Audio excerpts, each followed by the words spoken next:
lounging, son. Welcome back to another episode of the Comic Lounge Podcast, guys. I am your host, Muddy Dillbot, and with me, as always, Ryan the Mechanic. The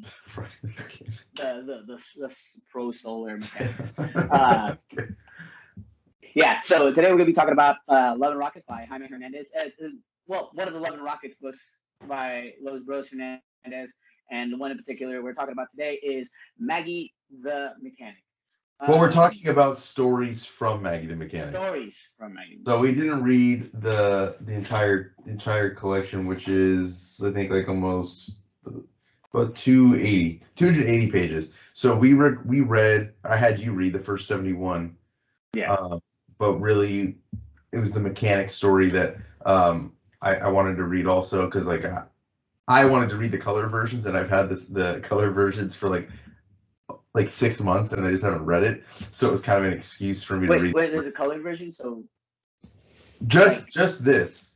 So it's like they released single issues like this, right? Okay. A couple years after the originals. All the original comics are black and white. All of their comics are done in black and white, never color. But this one in particular, this storyline, which was originally in Love and Rockets issue 2, it was basically a graphic novel's length story, you know what I mean, in and of itself. Okay. Yeah. So you can see like how fully developed he was as an artist. Like they came out so strong with their, with the first issue they self-published, then they get picked up by Fantagraphics.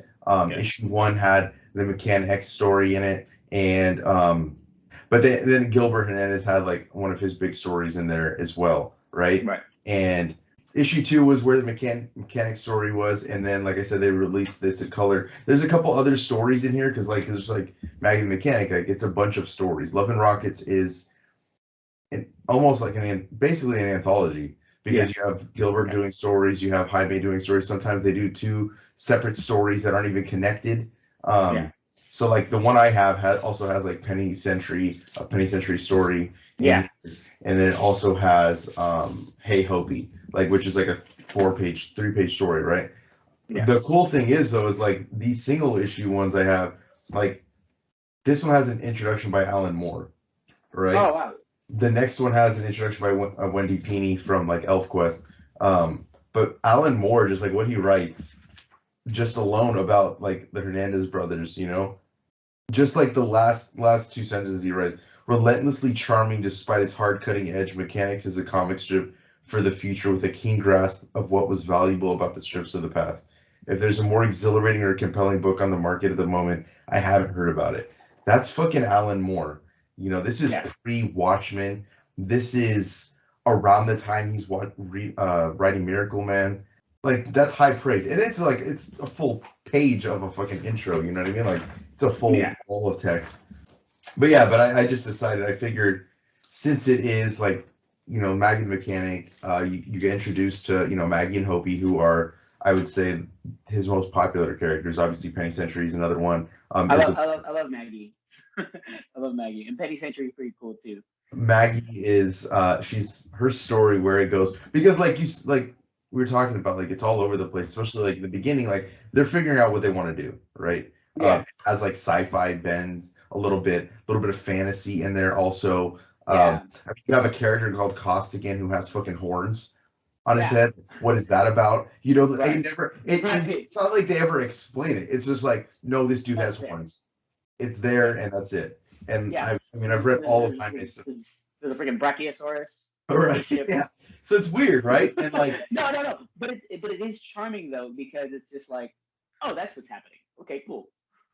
Oh, that's what's going on in this world. It's like an amalgamation of like, their favorite things that they want to talk about, but they kind of leave it open-ended so that way, like, I don't know where the story is going, but I feel like it really has potential to really go branch out into really anything, right? Because, from what I got from you and Ari when we talked about it that short time the last time we had him, it's a slice of life book, and I can totally see that. I can totally see and understand the slice of life stuff because, like, this definitely isn't an action book. This definitely isn't like a horror book, but it takes notes and tones from those things, but it still manages to keep its whole like perspective. It keeps the character's perspective in clear, plain vision, right? So I love that. You're kind of like Maggie in the beginning. You don't know exactly where this is going. It's all kind of confusing, and even as she's trying to find her way, it still kind of goes to shit. And Maggie maintains that really great narrative, and I love the way it's told. Maggie, how the story is told, because it's told through letters that she's writing to Hobie, and and the letters like progressively get crazier and crazier and crazier.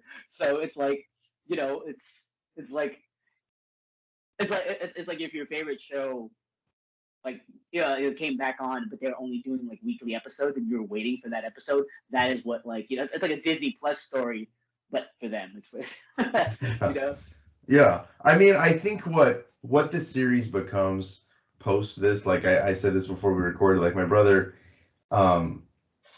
he's like, just stick it out, read the book, like he's like, it gets better. And that's not to say that it's not good, but really the charmingness of like what makes this book like to me so good is more of the slice of life where it goes further past this, which is like The Girl from Hoppers, which is the second volume in Jaime's. These collections are split. Like you have Gilbert's stories run in separate volumes than in Jaime. Like it's all Jaime Hernandez, Maggie the Mechanic. So were they both releasing their stories at the same? Were they all encompassed in like the same issues? Both of their stories at the same time, so they each had a story. Well, yeah. Sometimes they have like two or three, three or four stories in there. Sometimes it's like a one-page story, right?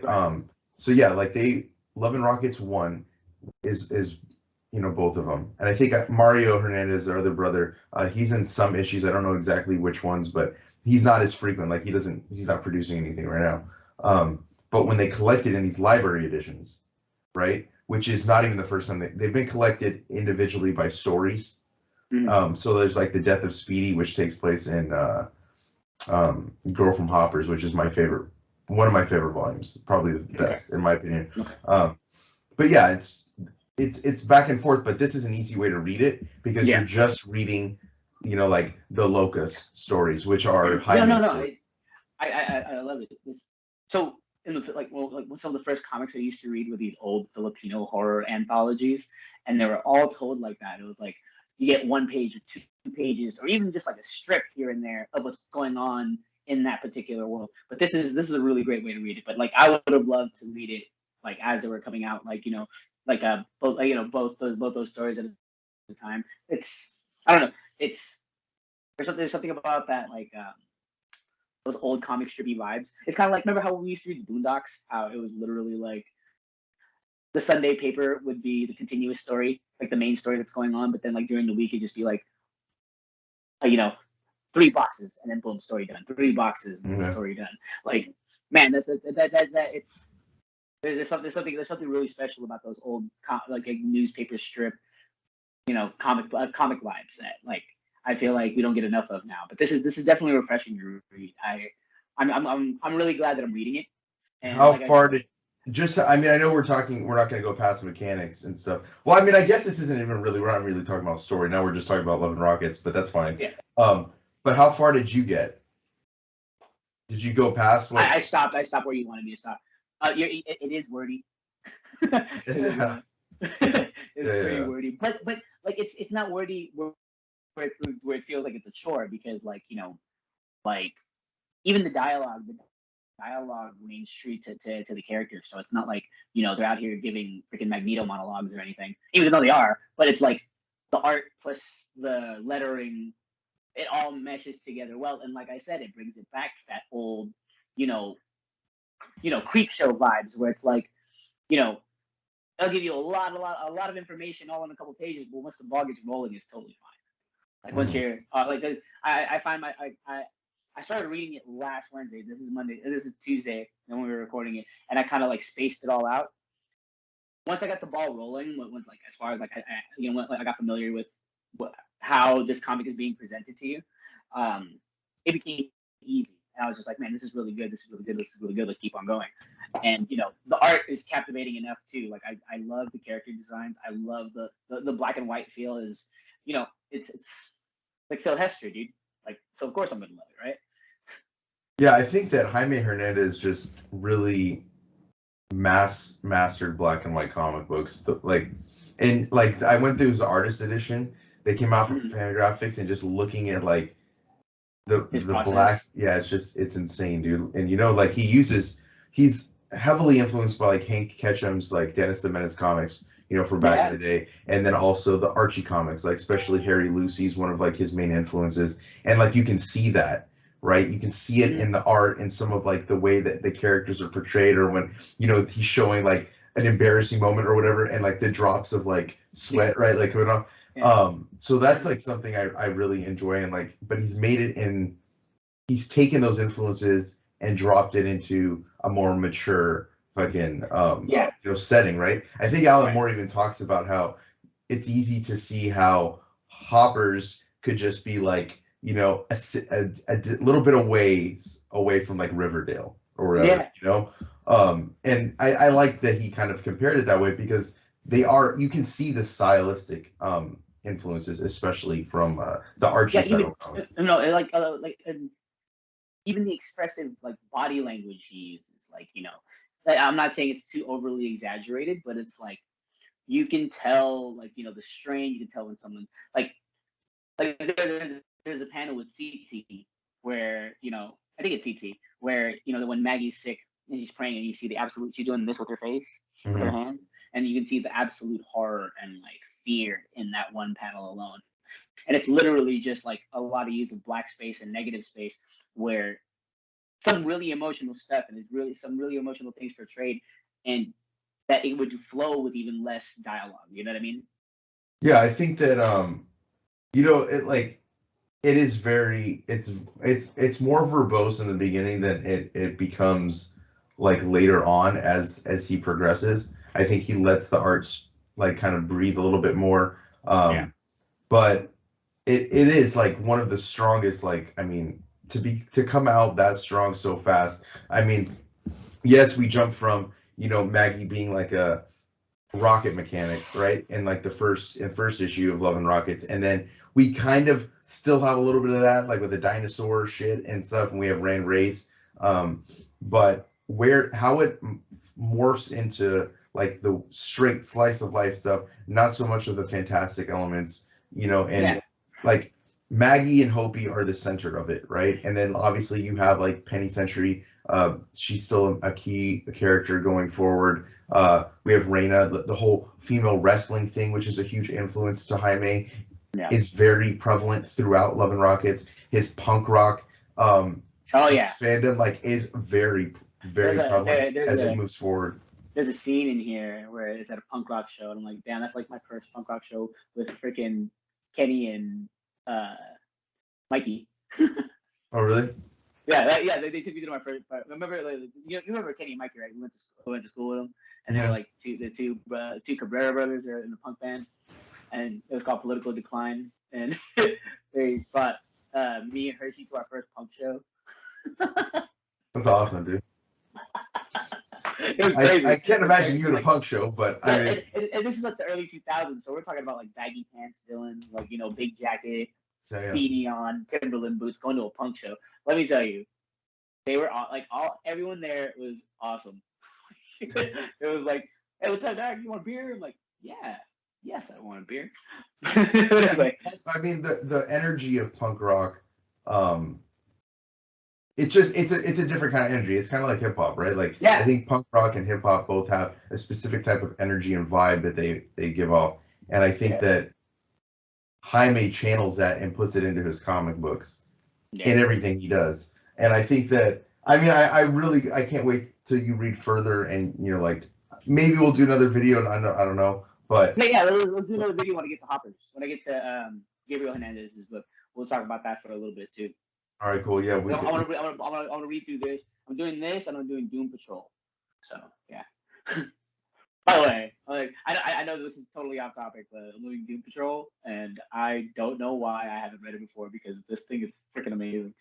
Yeah, It's like I mean, it's probably one of my favorite Grant Morrison things that I wish I would have read sooner.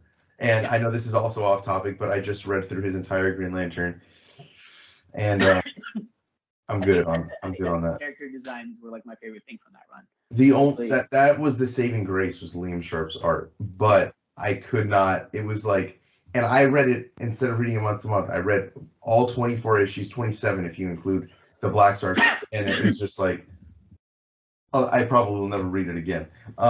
But that's besides the That point. was that's the point. That's besides the point. We're talking Jaime Hernandez, You're dude. talking about Jaime Hernandez. Um, But but I really like how like I just love his character development. I love his.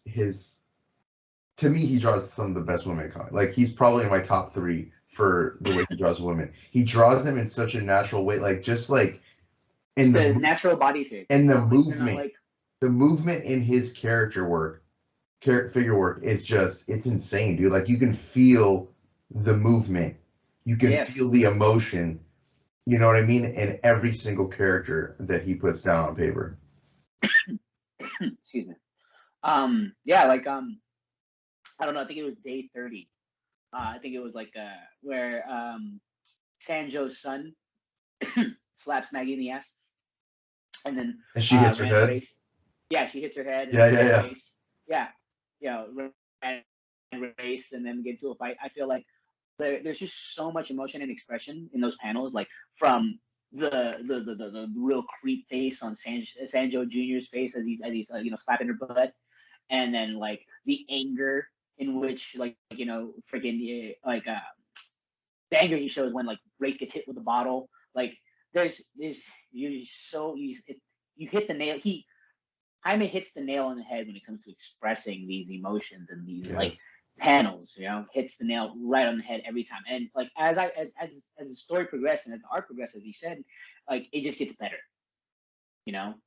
It gets better, and then like he starts to set moods where when Maggie passes out from that little fever she gets, how everything goes like to negative space, how it's to black space, right? Mm-hmm. How it's all just use of shadow and outline, and like how he uses light to manipulate to give you this whole feel of setting. It's all done in black and white. This is like some Sin City Frank Miller use of black space, I think he does it better. Yeah, no, he 100% does it better because there's more detail to it. At least that's how I feel. Yeah, I feel like he utilizes he just uses shadow in such a way that I mean I read it in color. I liked it better in black and white. You know what I mean? And maybe that's because it's like more of a singular, like who knows if Jaime actually colored it, what it looks like. I don't know, but he Who colored it in the Paul Ravoche, I think is his name. Gotcha. Yeah, so it's not Jaime's vision, like I feel like maybe if he colors it, maybe that'll affect the way he's using the shadows, right? Maybe he's not going full black ink all over the fucking page like he does here. But either way though, I think that this I also like the use of sorry. Go ahead. I had to say this because I just saw a panel. I also really like the use of Chicano Spanglish. It's like one of my favorite things. Just like that old 80s Los Angeles Chicano Spanglish. That's awesome. I know. I love that he always like. There's some words that aren't like. He'll have what it means down below, like borracho, right? He'll fucking drunkard is what it says, but not always does he say something. So like it. Sometimes I'm like, man, what word is that? Like I'll try to like in my head say it. For the most part, I do know, especially because I work in a fucking kitchen. So some of this fucking slang terms, I'm like, oh shit, yeah, I hear that in the kitchen all the time. People ask how fluent I am in Spanish. I just tell them I speak kitchen Spanish. Yeah, that's about all I speak as well. Yeah. But it's cool to see like this, like these young talents, right, come together and produce a comic book that was such a hit early on. I mean, they only do Love and Rockets for the most part. They don't work on corporate characters. I think that Jaime's done some pinup work. Gilbert has done some stuff at Vertigo. because I know him and Shelley Bond are really good friends. You know, he did the stuff with Black Crown. He did a book with Tini Howard. For the most part, like Jaime just like sticks with Love and Rockets. They're still producing Love and Rockets today. It's still like sells really decent because that's how they make their living, dude. They make their living off of Love and Rockets. And I think that also because of his strong female characters, dude, he writes. I used to like, for me, it was always like Greg Rucka to me wrote the best female characters from a man's perspective. And who? It was Greg Rucka, and then I would. And then, Greg Rucka. And then once I read Jaime Hernandez, I'm like, all right, dude, it's kind of like, how do I? It's almost like they're the same to me. But Jaime's female characters, I just love. Like Maggie and Hopi have become two of my favorite comic book characters of all time. You know, I'm really liking Maggie. I need to get to know Hopi better, but I'm really liking Maggie right now. Well, you basically only saw Maggie, so like the friendship and the relationship between Maggie and Hopi moving forward, like where it goes and the ups and downs, you really become like that's what I also love is that you really feel like they're your friends. Like you become invested in the characters. You're very invested in like every time you're reading a story, it's like you're checking in on them, right? And while the world builds and you see more and more characters come into play in terms of just Jaime stories, Maggie's she's still a factor. I mean, I get the issues as they come out now, which is very sporadic. I think maybe once every 4 months, maybe. So they're still going. So they're just still going. Yeah. So I switched from the library editions once. I think the last one that I got was Angels and Magpies. I think was the last Jaime one, and then I started getting the individual hardcovers because every time he finishes a story, because you'll get parts of the story in each issue now, right? Right. And then when one is ready to be collected into a hardcover, that's what he releases. Same thing with Gilbert, but yeah, I mean it's still such a good comic, you know, even now. No, it's only gets better. It's like a super sci. It's a super sci-fi Archie. It's, you know. This one is, but it's. I mean, it basically leaves it changes. It evolves. You know what I mean? Like there are some stories where it is more sci-fi bent, but as Jaime evolves, evolves as just a person, as a cartoonist, the book evolves with him. You know, and I think it's very rare where you can see, and I'll relate this to like music. Like to me, Incubus is like my favorite band, and if you look at their first album and what they are now, it's not that they try to change based on whatever's hot or the type of music that's popular. No, they evolve as artists, and their music evolves, and it's a gradual evolution, not an abrupt change to each thing they do. And that's what I feel like Love and Rockets is. Yeah, no, I feel that way about Nas. Like, you know, Nas just hit 50 and he's like making the best music he's ever made. Like some of the best music he's made in like the past 20 years. I haven't heard the new album. I heard it's really fucking good. It's short. It's a short album too. It's like 6 tracks or something. It's like 8 tracks. It's like 8 tracks, but like every single one of them's a banger. But it's like that, right? It's like, you know, they're like. This, like, you know, like some of the dates I see on these comics are like 1982, 1981, and it's like, you know, you just has to see, like, you know, from that's a whole last 40 years. This is 40 years of Love and Rockets. If it's 81, it's 82, and it's 2022. It's literally 40 years since, like, you know, since it's been out, and you just have to see, like, you know, artists will never stay the same. Artists never stay the same. Like if you look at old Rob Liefeld to current Rob Liefeld, old Jim Lee to current Jim Lee, like what have you? Even Todd McFarlane. I feel like Todd McFarlane is like, you know, freaking gotten way better than he's ever been. This is like the best he's ever been. And you know, Scotty Young, when he started at, he's completely changed his style. Yeah, like we talk about that all the time. How we miss that graffiti style. Like, I would love to see him do something like that now, right? Like, I mean, don't get me wrong. I hate Fairyland, and like I love all his variant covers and all that stuff. And you know, Middle West is fantastic. But I mean, he didn't draw that; he wrote that. But you know, it's Scotty Young-ish. But you know what I mean? Like, I would, you know, artists change. it's not necessarily because I mean I don't know where this goes. So like the fact that it's still going today from 1982, of course it's going to change. There's going to be ups and downs, lulls, like and high points. And but the thing is like this is like you said, this is starting off so strong that like I don't see a low point.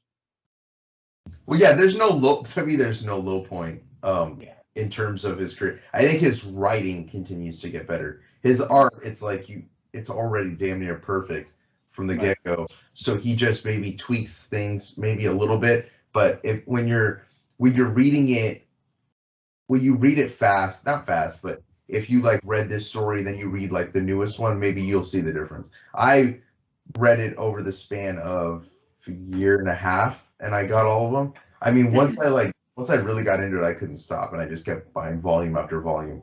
And I'm excited for you to see where it goes and to hear your opinion on some of the stories because he hits on like there's some like super like emotional beats that he hits, dude, and like and just like I said, like his characters are so fully fleshed out.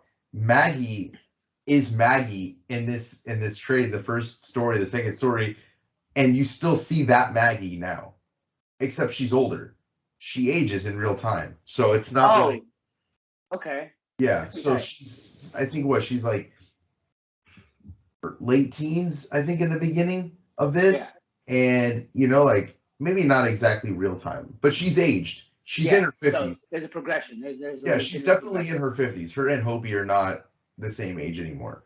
Right. Um, Okay. but That's tight. sometimes, See, that's fucking tight. That's yeah. tight. So that give that that gives like a relatability for like a relatability for readers, right? So you Yeah. start off with you start off with it as this young, doe-eyed little kid, and then whatever you evolve to, but whatever you evolve to, but everything in between, that's what really matters, right? Yeah, and I like that he can always jump back and forth. He can always do a story set in the past, right? But there is a progression to these characters. There is a growth to these characters. There's an up and downs in terms of like the relationships and stuff, and watching the trials and tribulations Maggie goes through, watching the back and forth between her and Hopi because they're two completely different personality types. I'm Yeah. excited for you to get more into this Hopi stuff because I think Hopi's hilarious. Her dialogue is always fucking snappy, dude. Well, the thing about we've seen Hopi a couple times, and she's actually fucking pretty fucking awesome. Yeah, she's just not as much as it's them together that I really enjoy. Um, Yeah. but yeah, I mean, like you can tell, like she's writing home to Hopi, like the bond that they share. Yeah. Like I'm It's about to tell you unbreakable. everything, bitch. I'm about to tell you everything, bitch. You about to listen. But I mean, like, But what did you think? Like, I was kind of curious to ask you, like, when you read the first story, and then as you get towards like the other story, and it kind of almost completely changes in terms of like the type of story you were getting. it doesn't. Yeah, yeah, it doesn't complete 180 because like the first story that I read, I was like, oh, she's about to be like a mechanic, and there's about to be some kind of it sets up this whole dystopian thing. Like Mhm. I kind of felt like this whole dystopian thing in the beginning, and I'm like, but then like as it evolves, it's like the setting really is secondary to the relationships that's happening like in your face. You know what I mean? Um, I mean, at least that's what I got so far. But then when they got to when they went into the jungle and started doing that job, it's like it really became just perspective on like some just tough ass shit. It really be that, you know what I mean? Like it totally like took a really great turn and a bound from my original thought of it. Mhm. And now I'm just like I don't know where this is gonna go, but I love these characters, and that's gonna push me forward. Yeah, I think that once they get to like more of like when they're just chilling, right, and it becomes just straight slice of life. That's where for me I got pulled in, and I didn't power through it. I fucking enjoyed it, but that's where I first fell in love with the series, and I fell in love with the book. And Jaime Hernandez became like to me one of the my favorite creators of all time. Mm-hmm. I think that there's just it's a power. There's a fucking you know there's no to me there's no other book out there like this You know, like I've read a lot of slice of life stuff, but nothing really to me. This is like where I compare it to. It's always like Jaime's work. Obviously, like Adrian Tomina, like we liked his stuff too. You know, he does really good slice of life, but it's a different type of storytelling, and the art style doesn't really make a difference, but the storytelling is different. It's not exactly the same way, and I think that you're in for a huge treat, dude. Once you get into it, like I said, Death of Speedy, that'd be a cool storyline to go over with you. I think that Yeah. was super powerful. That's a really good one. I mean, there's a bunch that because you could. This is the good thing about Love and Rockets is usually I'll recommend like if you have that innate like need to start at the beginning, then read Maggie the Mechanic. If you don't really care, then you can start with Girl from Hoppers. You can really start. I wouldn't say start anywhere, but it's accessible at any point in the series because you just jump in with Maggie. It's not like Yeah. it's a You kind of normal find out, introduction. right? You kind of find out more about her as the story progresses and as it goes along. Right. And like I kind of feel that way. Like that's how they're doing so far from what I read. That's how they're doing Penny Century, right? Because Penny Century, like she's not really in the story, but she's in the story. But you know just enough about her to be like, oh, that's who she is. Like so far, and like you said, the story's gonna evolve, and I'm like really curious to see how those stories evolve, like of these characters, like in a matter of 70 pages time that I'm like so invested in. Yeah, definitely let me know once you will get into the second volume because we definitely got to talk about some of that Yeah, stuff. yes, But definitely, 100%. But would I recommend those first 70 pages? Absolutely. yeah, I mean, look, just I know that you like to start at the beginning. You don't like jumping in the middle of something. So like I didn't want to I tell will, I will, I you. will fucking read. I will read Silver Age comics, and I know some of that is hard to read. Chris it's so hard to read. fucking Bronze Like, Age stuff is horrible too. well, let me tell you honestly, the Eternals was rough. I haven't read it. No, I mean I've read that era of Jack Kirby, like the Fourth World stuff and the New Gods, but I haven't read his Eternals yet. Oh no, I'll Eternals is rough. I see. To me, though, it's also when I read older stuff, it's the recoloring of things that I can't stand, and that takes me out of the story and makes it a chore. Right, That's the right. best part about Love and Rockets is it's black and white, so it's you can't recolor this shit. Yeah. It's gonna be the same. But yeah, I don't want to like accidentally spoil anything, but I'm really glad you enjoyed Love and Rockets. No, I get I everybody I love it. can to read it, so if you're listening or watching and you haven't read Love and Rockets, go pick that shit up. Go pick that shit up. Easily available. Get it from your local comic shop. Get directly from the publisher, Fantagraphics. They sell all Fantagraphics. their stuff direct. And yeah, I have nothing else to say other than it's one of the best comic book series of all time in the history of the medium, in my opinion. Yeah, I don't read a lot of slice of life. I really don't. Like, but the slice of life that you recommended and the slice of life that I've stumbled upon has been really good to fairly decent. Uh, I read like 4 volumes of Giant Days before I realized that there were no giants, that there were never going to be any actual giants in this comic. There's 4 volumes before you're like, oh, there's no giants. There's no giants in this. I haven't read that book. I haven't read. The fucking giants here. No fucking giants. It's great. It's adorable. It's really sweet. It's a really sweet story. I heard it's But really good. I just but like there's no no fucking desire. giants. Yeah, because it was one of those situations like it was like comicsology where I kind of just jumped into it. I was like, oh look, I'll read. Oh, this is free to read. I'll read that. And then no context. No context, no synopsis, no summary reading. Like, okay, let's read it. Yeah, dude, that's a little bit of dedication though. 4 volumes. Yeah, I mean, I still want to finish it. Like, it's like I think that was volume 8 or 9 right now. But Yeah, like I said, like there's so much other stuff to read. that's true. There is a lot of other shit to read. Yeah, But go read Love and Rockets. yeah, That's it's the highest. I can't even say enough good things about it, but it really yeah. is. It's top notch cartooning, and I mean it's on so many. It's your favorite cartoonist fucking comic, guaranteed. Like if you talk to Ed Brubaker, if you're a fan of his work, this comic book very influential on him, especially Jaime's work. Like one of his biggest influences. So And I'm sure there's countless others. I mean, I can go on and on, I'm sure. But Right. go pick it up, go check it out. That's all I got on the book. And if you're not already following us, make sure you follow us on Facebook, Twitter, and Instagram at the Comic Lounge. Follow Dylan on Twitter and Instagram at Dope Dillbot and on Twitter, and the Dillbot on Instagram. All right, cool. Wait, And did I say that right? Dope, yeah, I did say that right. yeah, and then drop your comments or suggestions down below. We always love to hear them. And make sure you hit the like, follow, subscribe button so you're notified every time a new vid goes up. And on that note, we're out. Later, buds.